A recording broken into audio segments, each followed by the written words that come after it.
World cancer day के behalf पे हमें एशियन कैंसर इंस्टीट्यूट ने मास्टरी की कम्युनिटी को एक मौका दिया है आप तक पहुंचने के लिए।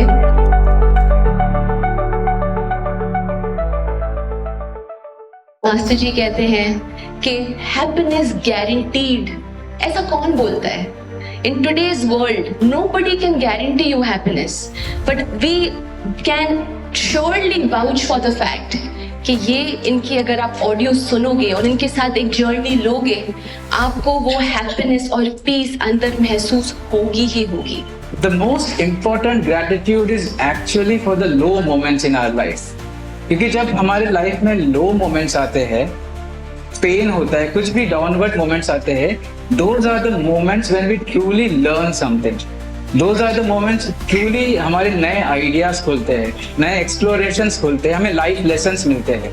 True love is all about accepting everybody, every situation the way it is, just enacting on it कि आप एक अपना रोल प्ले कर सकते हो, but रिजल्ट आपके हाथ में नहीं है, तो उसे एक्सेप्ट कर लेना ट्रू लव है। ना कोई है ना कोई था जिंदगी में तुम्हारे सिवा, तुम थे ना साथ मेरा ओ हमनवा। वर्ल्ड कैंसर डे के बिहाफ पे हमें एशियन कैंसर इंस्टीट्यूट ने मास्टरी की कम्युनिटी को एक मौका दिया है आप तक पहुंचने के लिए। तो वी एज ह्यूमन बीइंग्स जब हम पैदा होते हैं, हम कहीं ना कहीं एक सोसाइटी में पैदा हो जाते हैं, राइट? एक सोसाइटी का एक स्ट्रक्चर है, उसके नॉर्म्स हैं, उसके प्रोग्रामिंग्स हैं, उसकी कंडीशनिंग्स हैं, जिसमें हम घुस जाते हैं। हमारे पेरेंट्स वही सिखाते हैं जो उन्होंने उनके पेरेंट्स से सीखा, उन्होंने उनके पेरेंट्स से सीखा, पेरेंट्स ने उनके पेरेंट्स से सीखा। बट बहुत कम लोग हैं जो इन स्ट्रक्चर्स को और कंडीशनिंग्स को क्वेश्चन करके इसको बेहतर बना सकें। मास्टर जी ने हमें ये सिखाया कि स्कूल में मैथ्स का टीचर मैथ्स सिखाएगा, साइंस का साइंस, बट लाइफ के टीचर का क्या? ये हमारे लाइफ के टीचर बने और रोज के डेली चैलेंजेस जो बहुत ही रियल होते हैं हमारी लाइफ में, उसे फेस करना सिखाया पीस में। Out beyond ideas of wrong doings and right doings, there is a field. I'll meet you there. आपके सही और गलत के परे एक जगह है, वहां पे मिलूंगा। क्यों? क्योंकि हम सब इन स्ट्रक्चर्स ऑफ राइट और रॉन्ग में फंस जाते हैं कहीं ना कहीं। हमारी बुद्धि जो है, हमारा कॉन्शियस माइंड, वो फंक्शन ही ऐसे करता है कि वो कॉन्स्टेंटली जज और रीजन करता है। जो करना चाहिए उसको करना चाहिए, वो वैसे ही सर्वाइव कर पाएगा। मगर सिर्फ जजमेंट करना, वैसे जिंदगी जीना is not really very healthy, क्योंकि उसकी वजह से हमारे लाइफ में फियर, इनसिक्योरिटी, जेलसी, वरी, ये सब नेगेटिव इमोशंस आने लगते हैं। एक फील्ड है जो हमको नहीं दिख रही है, बट उसी की ऊर्जा हमारे अंदर, उसी की एनर्जी हमारे अंदर ऑपरेट कर रही है हमारी जिंदगी। When we are born, एक शरीर में वो ऊर्जा को डाला जाता है। जब हमारा अंत होता है, वही ऊर्जा रिट्रैक्ट हो जाती है। सो गेम एक्चुअली हम उस ऊर्जा, उस एनर्जी पॉइंट ऑफ व्यू से आपको ज्यादा समझाना चाहते हैं। And last but not the least, oneness, one source of all energy. हम सबकी डिफरेंट बॉडीज हैं, हम सबकी डिफरेंट पर्सनैलिटीज हैं, क्योंकि खेल के लिए वो जरूरी है। बट अगर हम बैठें और समझें और रियलाइज करें कि हम सब वो स्पिरिचुअल रेल्म से आते हैं और हमारे अंदर वही एनर्जी है, हमारी लाइफ और हमारा नजरिया बहुत ही अलग होगा। हम लाइफ को अलग अलग किस्म से सोचते हैं। जैसे बच्चे होते तो हमें तो याद भी नहीं हम कैसे थे, right? Then when we went to school, our objective was कि पढ़ाई करो, मैथ्स करो, साइंस करो, मे बी फर्स्ट रैंक लाओ, मे बी ऐसे। फिर when we went to higher colleges, तो हमारी आगे की पढ़ाई आई, फिर आया कि अभी जॉब कैसे पाए, right? And we think during that phase कि यही लाइफ है।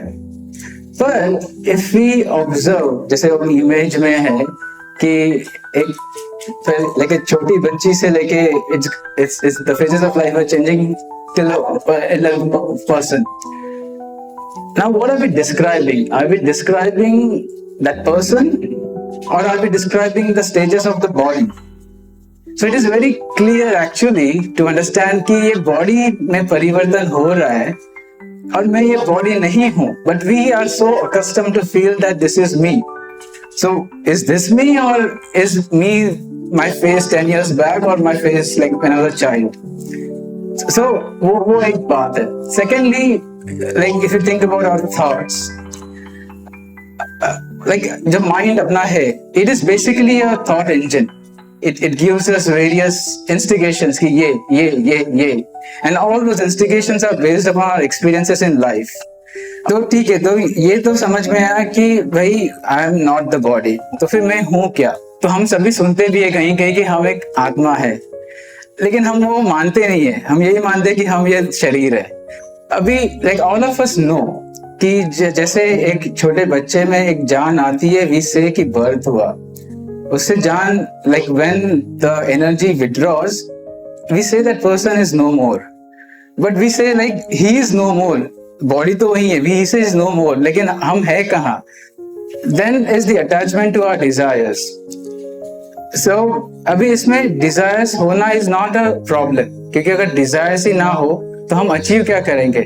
सो to have a goal in life, to have a vision in life, जैसे हमने पहले क्या किया, अगर एक छोटा बच्चा है, so he wants to achieve something. If he is playing sports, he wants to do something. If we are doing a job, we want to achieve something. So that desire is not a problem. लेकिन क्या होता है कि we get attach to it कि यही होना चाहिए, या फिर इसके ऑपोजिट भी हम अटैच होते हैं कि नहीं, मुझे तो कोई बुरी चीज नहीं होनी चाहिए. So both part of the attachment की कोई अच्छा चीज ही होना चाहिए या कोई बुरी चीज नहीं होनी चाहिए. That attachment is the problem. And then the thing is कि जब क्योंकि हम उसको इम्प्लीमेंट नहीं करते, we get stuck in that mindset कि बस there should not be any change, बस ऐसे ही चलता रहे. But if we observe everything around, everything is changing. जैसे कि डे होता है, नाइट होता है, रेन समर होता है, रेन होता है, new plants come and they grow in the saplings, they grow into trees. हमारे बॉडी भी देखे कि एवरीडे चेंज होते रहता है. So the change is inevitable, लेकिन वी कहाँ पर उसको एक्सेप्ट नहीं करते. पर if you start accepting it, what happens is, एक तो we will get relaxed, we will become lighter and we will start grasping the true knowledge of life.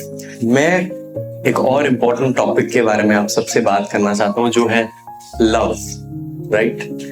कि ट्रू लव है क्या और इसे समझना क्यों जरूरी है, क्योंकि अदरवाइज हम एक ऐसे ट्रैप में आ जाएंगे जो हमें ही दुखी करेगा. इफ वी डोंट अंडरस्टैंड कि ट्रू लव है क्या, वी ऑफन थिंक कि यार लाइफ में किसी से हमें प्यार मिल जाएगा, भले वो हमारा लव्ड वन हो, भले हमारा रिलेटिव हो, हमारा फ्रेंड हो, एंड हमारी काफी उम्मीदें टिकी होती हैं कि यार ये जिंदगी में आया ना तो अब से प्यार की बहार आएगी. ये इसलिए क्योंकि हमने समझा नहीं है अब तक कि ये जो लव है हमारे अंदर है, ये बाहर किसी से एक्सपेक्ट करना हम ही कहीं ना कहीं रूल को भूल जा रहे हैं. हम हमेशा सोचते हैं कि कोई हमें बर्थडे पे कोई गिफ्ट लाके दे दे, या हमें हैप्पी एनिवर्सरी विश कर दे, या जब हमें कोई पैसों की कुछ जरूरत है तो कोई उस टाइम पे ही हमारी मदद कर दे, यू नो. तो वो ट्रू लव है. तो कैसा है कि इस उम्मीद पर अगर आप बैठे रहेंगे तो वो आपको सिर्फ और सिर्फ उस मोमेंट के लिए सेटिस्फाई करेगी वो चीज, कि हाँ यार उस मोमेंट में जो है इस बंदे ने मेरी हेल्प किया, उस मोमेंट में मुझे विश किया, मुझे अच्छा लगा. बट वो अच्छा सिर्फ उस लिमिटेड टाइम पीरियड के लिए अच्छा लगेगा, उसके बाद वो फेड हो जाने वाला है. तो इसलिए ये जरूरी है जानना कि वो टेम्पररी जेस्चर ऑफ लव है, वो ट्रू लव नहीं है. वो आपको सिर्फ उस मोमेंट में सेटिस्फेक्शन देगा. I have often seen many of my friends, relative, वो कहते हैं कि यार मैंने इसके लिए उतना किया, हमने अपनी औलाद के लिए ना बहुत कुछ किया, बट कुछ रिटर्न में हमें ये जिला देखने मिला. आज मैं उन्हें यही एडवाइस देता हूँ कि यार आपने किया ना, तो आपको ये नहीं सोचना चाहिए कि आपके लिए रिटर्न में वो कुछ करे. आप सोच रहे हैं तो आप ही उस लूप में घुस जाएंगे और उस पर्सन को तो फर्क नहीं पड़ेगा. तो किसकी एक्सपेक्टेशन उसे हर्ट कर रही है? आपकी खुद की ना. ट्रू लव एक ऐसी चीज है जो हमें हो जाना है. We need to become true love.